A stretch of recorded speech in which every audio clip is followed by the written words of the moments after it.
대한민국 국민 모두가 승리하는 그날까지. 안녕하십니까? 알뜰맨입니다. 과대 낙폭에 대한 반발 매수로 3대 증시 모두 2% 이상씩 상승을 하면서 주식시장에 다소 햇살을 비쳤습니다. 다우는 2.15% 상승, S&P 500은 2.45% 상승, 나스닥은 2.51% 상승, 원달러 환율은 1292.08원으로 0.04% 상승, 빅스 지수는 30.19로 마이너스 3.02% 하락, MSCI 코리아 ETF 지수는 마이너스 0.22% 하락, 2년물 국채금리는 0.95% 상승, 10년물 국채금리는 1.39% 상승, 30년물 국채금리는 1.73% 상승을 했습니다. 우선 특징이 되는 주식들은 다음과 같습니다. 엑슨모빌은 크레딧 스위스가 매수 등급을 중립에서 매수로 업그레이드를 하고 현재 수준에서 추가로 45% 상승이 가능하다라고 언급을 하면서 6.3% 상승을 했습니다. 다이아몬드백 에너지는 자본 반환 프로그램을 잉여 현금 흐름의 최소 50%에 대한 이전 약속에서 75%로 늘리는 것을 승인하면서 8.2% 상승을 했습니다.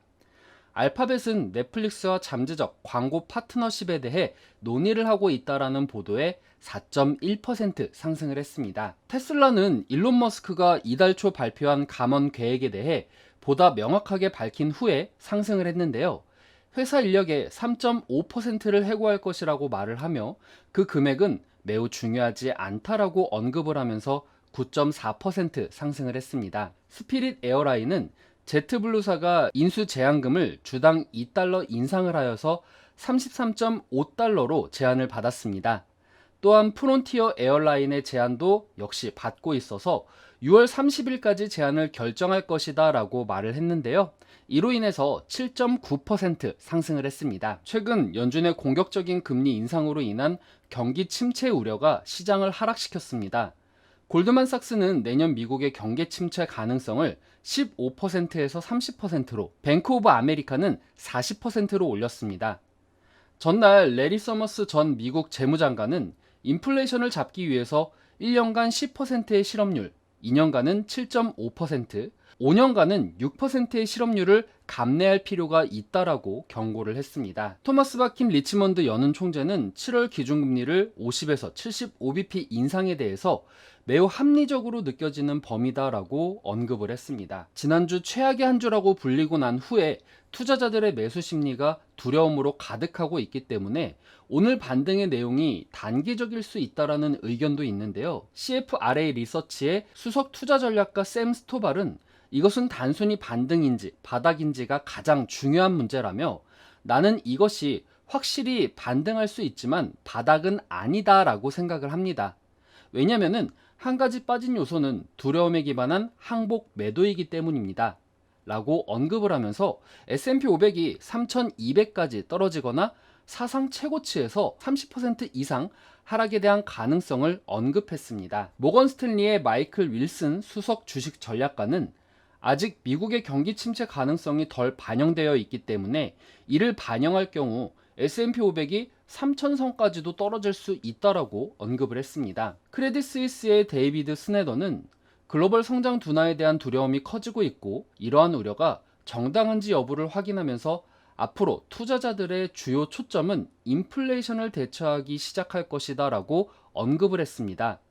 또한 기술적 관점에서 우리는 이러한 우려와 함께 원자재 중에서 특히 산업용 금속에 대한 악화된 그림을 보기 시작했다라고 말을 했습니다. 7월물 서부 텍사스산 원유 WTI 가격은 전장보다 1.09달러 오른 배럴당 110.65달러, 0.99% 하락 마감을 했습니다. 지난주 가격이 도합 11.11달러로 9.21% 떨어진 데 반해 더욱더 떨어진 수치인데요.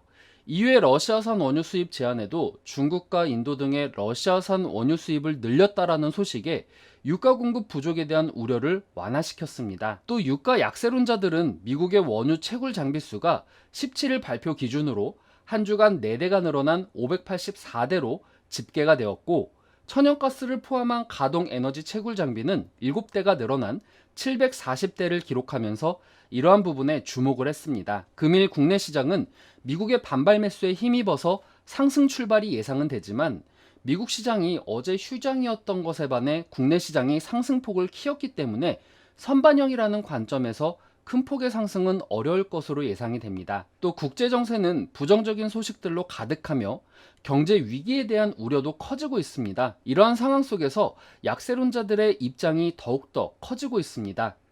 그리고 치솟은 환율은 더욱더 부담이 되고 있는 실정이며 이번 22일부터 23일까지 파월 의장의 상원과 하원에서 입장을 표명할 것이기 때문에 75bp 금리 인상에 대한 확실한 기조를 보일 것으로 예상이 됩니다. 다만 그럼에도 불구하고 긍정적인 소식은 유가가 떨어지고 있다는 점과 매도 세력과 매수 세기의 크기를 가늠할 수 있는 ADR 지표가 하락하고 있다는 점입니다. 21일 기준으로 양시장 모두 한 주간 과매도 구간을 형성하고 있기에 이러한 패시브에 의한 반등은 기대할 수 있을 것으로 보입니다. 그럼에도 불구하고 근본적인 해결과 시장의 뚜렷한 상승 모멘텀의 부재는 추세 상승으로 끌고 가지는 못할 것으로 예상이 됩니다. 더욱더 예측이 어렵고 힘든 장이 계속될 수는 있겠지만 끝까지 주식시장에서 살아남으시기를 기원합니다. 오늘 내용 괜찮았다 생각되시는 분들은 하단의 구독과 좋아요, 알람 설정을 눌러주시면 제가 영상을 만드는데 큰 힘이 될 것 같습니다.